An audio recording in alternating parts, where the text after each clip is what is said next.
Eu am încercat să dau și eu la pește. Și am mers La acolo. felie de pâine am dat, dar nu. Păi acoperit cu apă, nu știu, n-ați realizat treaba asta. Peștele? Da, sigur. Ha. Da, și v-am mai zis eu, dacă este ziua când bea apă, nu Nu. facem nimic, sigur. Da, am înțeles. Dar el 2 zile mănâncă precis. Și atunci când prindem, Dar nu știți zilele când mănâncă. Când sunt alea două. nu știu, în tot cazul, lunea nu. Nu? Nu.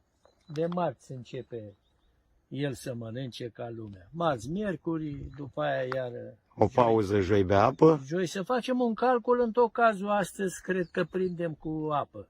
Azi a fost cu apă. Consumă apă, da.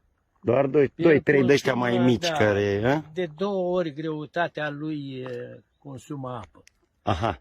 Da, și de mâncat iar la fel, în funcție și de apa unde este el acoperit. El este acoperit cu apă și asta. Ce are ceva apă.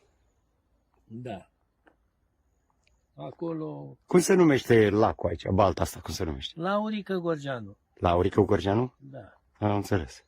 E, Deci să înțeleg că e balta lui matale? Balta lui matale. jumătate. Jumătate. Adică suntem 2 inși, cum s-ar zice.